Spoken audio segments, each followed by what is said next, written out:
The 16th century saw the rise of a very powerful society based upon a secret cult in the mountains of Afghanistan, the Roshinea, or the Illuminated Ones. References to the existence of this mystical fraternity exist from the time of the House of Wisdom at Cairo several hundred years before. In fact, the Roshinea are just a later emergence of the old cult of the Assassins. It seems likely that small branches were founded in various parts of the Near and Middle East, which would account for the special usage of the names of the 8 degrees of initiation among them.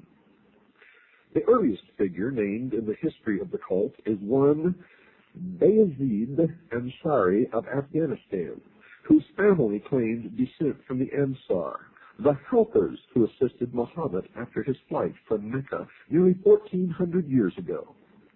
As a reward for this service, he stated his ancestors had been granted initiation into the mysteries of the Ishmaelite religion, the secret inner training which dated from Abraham's rebuilding of the temple at Mecca, the mystical Haram, to the Assassins through the Roshinea and into Europe via the Knights Templar.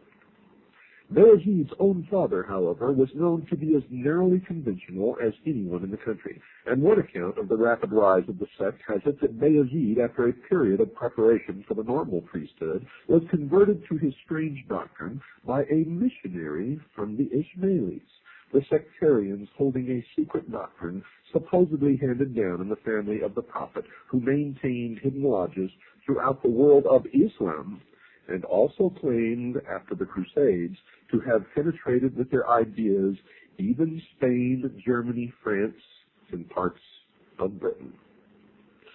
However this may be, the Illuminated Ones soon became more than a headache for the governors of Afghanistan, the Mughal rulers of India, and their Persian neighbors.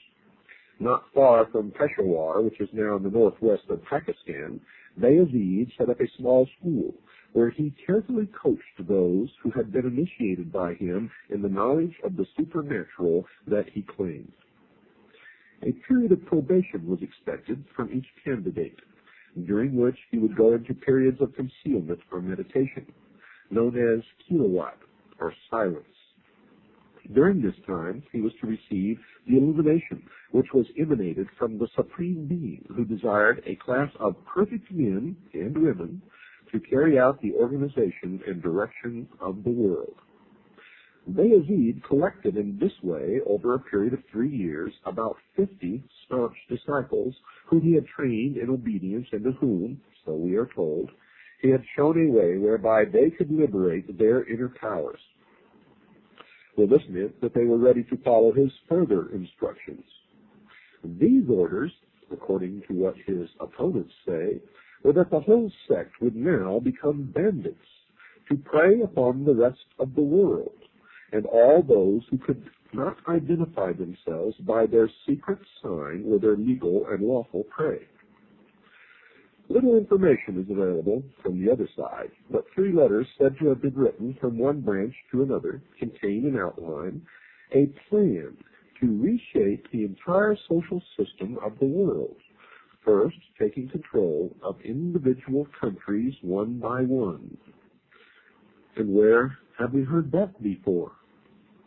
We've heard it from every one of the histories of all of these different sects of Mystery Babylon, which on the outward appearance seem to be different from each other. On the esoteric level, are one and the same religion, with one and the same plan, with one and the same goal, all working toward that end. And the end always justifies the means. If something does survive of the degrees of initiation, the first was Salik, or seeker, followed by Murid, disciple, Fakir, humble devotee, Arif, enlightened one, Khwaja, master, Emir, commander, Imam, priest, and Malik, chief or king. This succession does not follow the usual pattern of promotion in the Muslim mystical secret societies, the tariqas, and seems to have been specially devised for this one. In the first 3 degrees, the candidate perfected himself by repetitions of certain phrases which were believed to carry power. Examples are these: Rabba, Afrina'a, Heya, Hafida, Kwawaya. Of these words, all Arabic are Persian. The first stands for the concept of lordship, the second for creation, the third for life, the fourth for protection, and the last for absolute power. If they were repeated with deep meditation upon various forms of their manifestations in human life, it was believed the appropriate power would come into the devotee. Now, no special deity was worshipped, but it was believed that there was a supreme overall power, which was known by the sum of its individual powers, lordship, protection, and so on, a type of pantheism which works its way into the modern mystical societies of today. And that when one had meditated upon them all, and they had become the property of the invocant, he would thenceforward be a man of complete power. Now, folks, this kind of idea underlies a good deal of religious and magical thinking in many faiths, though it is seldom put in as concise a manner.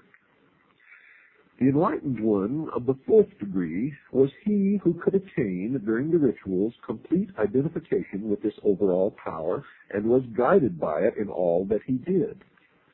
It was said that he could communicate directly with the unknown or hidden supervisors.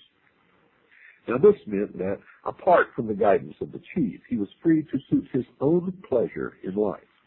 No theological or social bonds limited him. It is at this stage, said the illuminated, that the Arif could perform acts of wonder and magic, influence the physical world, and know the secrets of others.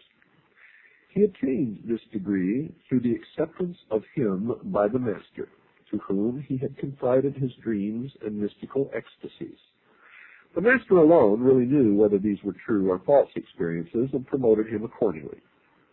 Some people proceeded to the higher degrees without going through all the lower ones, because they were helped by the spirits of former illuminates who had died. The master, emir, imam, and malik degrees were reserved for the very highest men and women initiates. After the 5th degree, the segregation of the sexes in rituals was no longer practiced. Anyone of the degree of imam and higher could start his own lodge and make his own disciples. Bayezid decided to move his headquarters into the most inaccessible mountains of Afghanistan, where he set up a large and luxurious castle, and from which he directed his military and bandit operations designed to overcome the rest of the East. His missionaries were sent far and wide, but received little official support. The cult did, however, spread among merchants and soldiers who thought that this gateway to mystical experiences was something to enter. They contributed lavishly to the chief's upkeep and his most expensive military, political, and espionage system. The heady wine of this success seems to have affected the prudence of the head illuminate more strongly than it should, for his claims became more and more extreme in public, as most usually do. There was, he now preached, no afterlife of the kind currently believed in, no reward or punishment, only a spirit state which was completely different from earthly life. The spirits, if they belonged to the order, could continue to enjoy themselves and be earthly powers, acting through living members, but that was all. The preaching of this spiritual vampirism seemed to delight his followers as much as it infuriated his enemies, because Bayezid now gave out more and more of the new doctrine based upon his no afterlife creed. Eat, drink, be merry, gain power, look after yourself. You have no allegiance except to the order, he told them, and all humanity which cannot identify itself by our secret sign is our lawful prey. The secret signal was to pass a hand over the forehead, palm inwards, the countersign to hold the ear with the fingers and support the elbow in the cupped other hand. And you can see that sign be exchanged even today in the courts of law